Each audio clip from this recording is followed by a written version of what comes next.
Welcome everyone to my 2020 AEW's Fight for the Fallen, which will take place tomorrow, July 15, 2020 at Daly's Place in Jacksonville, Florida. Just like last year's Fight for the Fallen, where they raised money for people with gun control, gun violence and all that stuff, they're going to be doing the same thing this year.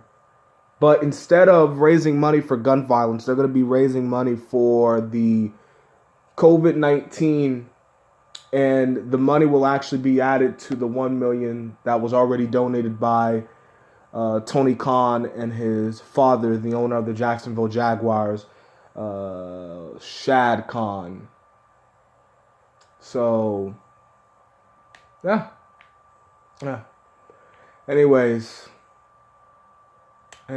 so we have the Nightmare Sisters taking on, well, to be announced actually, as I'm reading this card right now, it says to be announced. So I don't really know exactly who the Nightmare Sisters, Allie and Brandy Rose, are going to face off, but whoever they face off, they're obviously going to win.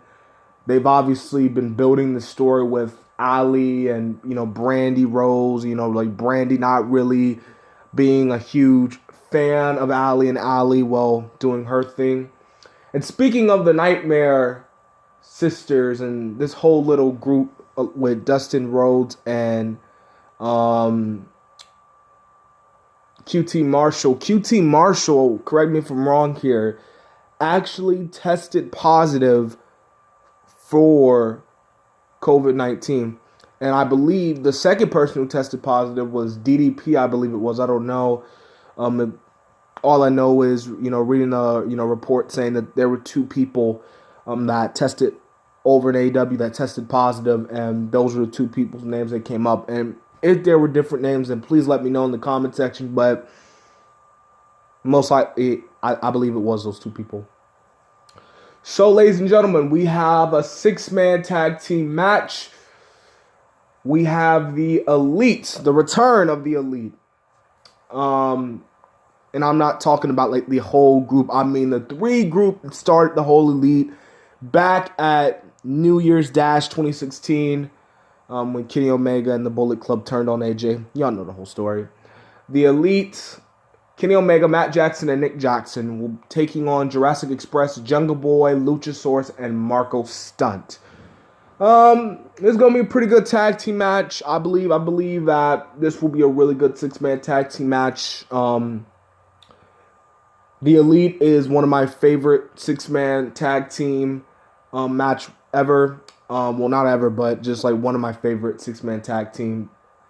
And what I love about the Elite is that every time they have a match together, it's awesome. It's just like magic. And what I love about Kenny Omega, Matt, and Nick is that all 3 just have amazing chemistry. I'm a fan of Jurassic Express. I believe Jungle Boy is going to be a huge star in AEW in the next couple of years. Kid's only 22, so we can't really, talk about how he's a future and everything, and, same thing with MJF. Luchasaurus, it's weird because I don't know if he's still over, but Luchasaurus was a guy who, I remember last year, a lot of people were like, oh my God, like, this dude's going to be an amazing single star. And now, not that many people are going to be really talking about Luchasaurus as much. So it's kind of shocking.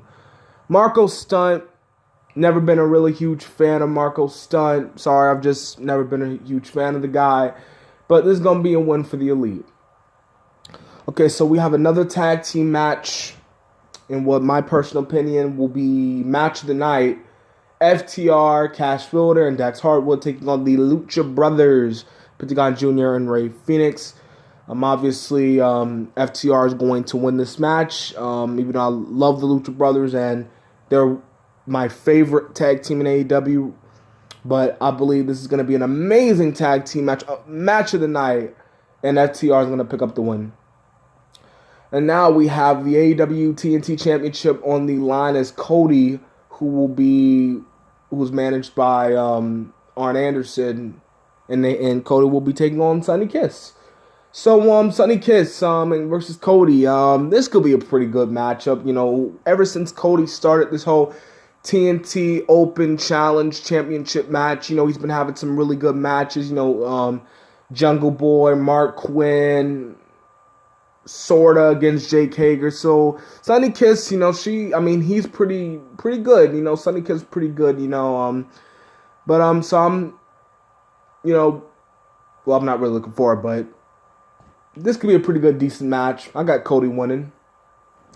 And what will be in our main event? What was supposed to happen night two at Fyter Fest last week, but didn't because Moxley came in contact with someone with the coronavirus, and his wife actually tested positive.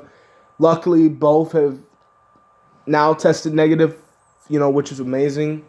So, with that being said, I explained in the last video, AEW, about how, Moxley and Brian Cage, I don't know how they're going to do the finish. And here what I believe is going to happen. I got two possible finishes to this match. Number one, Jon Moxley's going to win. Number two, this is how I see the ending. Two reasons. Number one is like DQ, you know what I mean? Like a referee DQ.